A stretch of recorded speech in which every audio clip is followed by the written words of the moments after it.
How to train your roommate. TLDR at bottom. This is the story of how I used Pavlovian conditioning to train my formerly obnoxious roommate to behave like a responsible adult.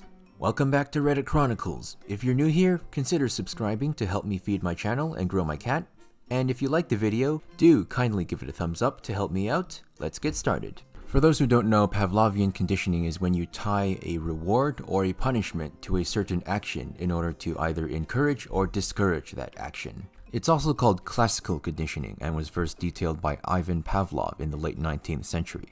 So, the three of us are nurses, and we all live in this company-provided apartment. Each of us has his own room, which is joined by this common area that doubles as a kitchen and dining area.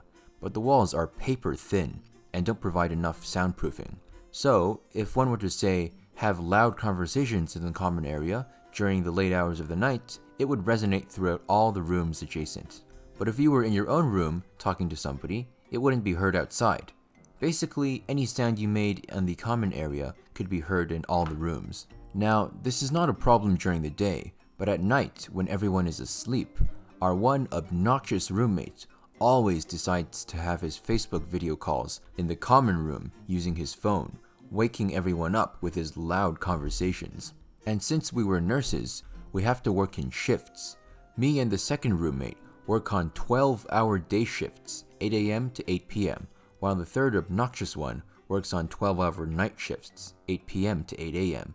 So, the third roommate tends to be awake at night. We get to sleep soundly when our third roommate has worked, but every time he doesn't have to work, the two of us tend to be disturbed by his late-night blabbering on his phone. We try to handle it the adult way by talking to him about it and suggesting he do his antics inside his own room, since while in there, we wouldn't hear his loud conversations and he wouldn't wake us up at night, especially if we have to go to work in the morning. This worked for a while, but he eventually went back to his old habit of waking us up at nights. We were getting so tired of the situation because all we wanted after a long 12-hour shift was to be able to sleep soundly, especially if we still have to go to work the next day. Our hallelujah came from an episode of The Office that I had just watched, wherein Jim trained Dwight to crave a breath mint every time he restarted his computer. A light bulb suddenly switched on in my head to use our Wi-Fi to train my noisy roommates. Nobody else knew that I had admin privileges. I just happened to be there when the guys installed it, and they gave me the key. I realized that I had access to our Wi-Fi network wirelessly on my phone, and could turn it on and off on a whim, like a god. My modus operandi was simple. Every time I get woken up by a noisy roommate taking his internet calls in the common room, I would turn off the Wi-Fi of the whole house, and wait until he goes back to his room before turning it on again. The training took months and countless late nights. After getting woken up at night by said roommate, I would wait for an opportune time, usually while he is in deep, loud conversation with someone, to turn off the Wi-Fi. Then, wait for him to get annoyed and curse our service provider until he finally gives up and goes to his room. Cue for me to turn it back on. The loud late-night calls in the common room became less and less until he no longer took them in the common room at all. This translated to silent nights for me and the second roommate, who had to work in the mornings. My method was so effective that he actually thought there was a problem with his phone. Sometime later, he wanted to show me a video of something on his phone, but said I had to come to his room for him to show me, since there was a problem with it and it wouldn't work in the common room. I was grinning like the devil the whole time. TLDR, noisy roommate wakes us up at night taking video calls on his phone in the common room. I used the Pavlovian conditioning method to control the Wi-Fi and train him like a dog to take his late night calls in his own room instead, where he couldn't disturb anybody. Now that is pro-revenge. So guys, next time if someone is doing something you don't like, being unreasonable, instead of arguing with them or whatever, see if you can apply Pavlovian conditioning to try and change their behavior. I got scammed for $500, but later, not only did the scammer return the $500, but I also got 10,000 more. So, a few years back during the boom of those weirdly specific t-shirts on Facebook, I operated a design agency. My clients were people selling those shirts, and I had a couple designers in my company, along with a huge pool of potential hires. One guy selling thousands of t-shirts hired my agency.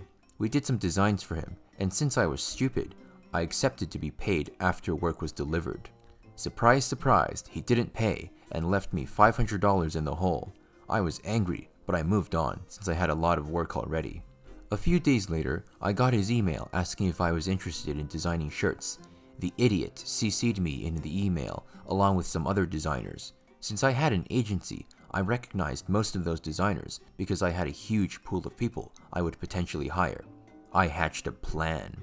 He hired 3 separate designers. I know that because I still had access to a shared Dropbox folder, and I recognized those designers' names from my pool of potential hires. I waited a week and then sent those 3 designers an email offering them a higher pay. They left that client. Now the client had no designers and was desperate, so he hired me back and gave me $500 along with a 10% commission of shirt sales on Teespring that would pass 1,000 units. I put that provision in so that I could know what his winning shirts were. What I started doing was that I would use copyrighted vectors in the design and would upload the design on Teespring before sending him the design. I slowly learned which designs were the winners based on the commission. This is when I struck. I partnered with the original artists about the copyright infringement to report those designs to Teespring and pointed Teespring to the original campaigns I uploaded. Teespring returned all the profit made off those designs to the original artists, and I got a sweet $10,000 from it all, from the original artists as a courtesy. Once mission was accomplished, I posted the scammer details in every group, forum, and the site ripoff report so that he couldn't hire the next designers easily. You just don't mess with a man and his pay. Jerk driver ends up paying for a lot more than a new car. I'm a long-time lurker. This is my first post on Reddit. Please go easy on me. There's a TLDR at the bottom. First, a little backstory. I'm a college student and cycle to campus every day. It's not a long ride at all, but I have to go through a zone where it's illegal to ride a bicycle on the sidewalk, so I'm forced to ride on the road. Most drivers don't care and just go around me, since I stay to the edge and I don't make myself a nuisance. Also, I have a e-bike that I commute on. This will be important later. A few weeks ago, a guy in a Ford SUV, I don't know exactly which kind, started yelling at me as he drove by, while I was in the road-only zone. All the usual, "Get off the road! Roads are for cars, you're too slow!" kind of stuff. I get that from drivers on a weekly basis. I just ignore and keep going. This man was special though, since he cut right in front of me and slammed on his brakes after yelling. I was able to stop before I hit him, and he floored it out of there, yelling, "Better be careful next time, bike!" I was pretty mad, but I hadn't got his license plate or anything, and I doubt anything could be done about it anyway. There was no real proof. Over lunch, I told one of my friends who works as an EMT the story, and he got seriously pissed off. Apparently, he has seen the results of a car successfully brake checking on a cyclist, and they aren't pretty. 2 days later, the same Ford SUV/jerk tried to brake check me again. I was expecting it as soon as I heard him yelling, "Get on the sidewalk, bike!" from behind, so I avoided a crash again. I told my EMT friend over lunch again, and he was even madder than before. I wanted to let it go, since I can't really do anything about him, and my bicycle isn't gonna win in a crash. This guy keeps trying to brake check me every few days during my morning commute, whenever we're on the same patch of road at the same time. About a week ago, my EMT friend told me that he told my story to one of his friends in the campus police, who was equally pissed off. The two of them wanted to set a trap for this jerk driver. The plan was to have the policeman parked on the side of the road in hopes of catching and pulling over the jerk. I heartily agreed, and the officer pulled some strings and had himself posted on speeder catching duty for that stretch of road. A few days passed uneventfully with no sign of road rager.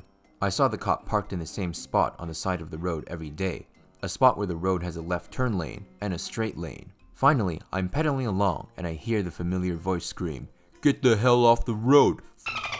I yelled back, "Catch me then!" and took off. I was spinning my scrawny little chicken legs as hard as they would go and pegged the throttle. I guess this made the driver even madder because I heard his engine roar as he pursued me. He shifted into the left lane as I stayed in the right. I looked to the side and saw a nasty old man in the driver's seat with the passenger window open. His mouth was going like he was yelling, but I couldn't hear him over the wind noise. I saw the police car's spot approaching and started to slow down. Taking the opportunity, the driver swung right in front of me. I don't know if this was the speed or his anger that made him swing wide, but he cut across the lane and crashed straight into the back of the police car. I barely applied my brakes, slowed down to about 15 miles per hour, and crashed into the side of his car. The officer got out, spitting mad would be an understatement, and called an ambulance and another police car.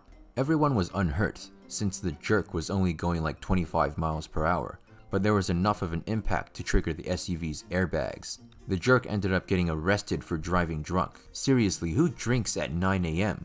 For an illegal lane change, and probably other stuff too. I don't know all the details. I imagine that causing a crash like that would entail some additional charges.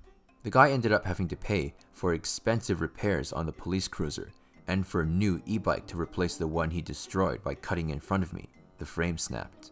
On top of that, I hear that his car was defined as totaled by his insurance company since the airbags went off, so he also has to pay for a new car. With any luck, he'll lose his license from the drunk driving charges and won't be able to menace cyclists again.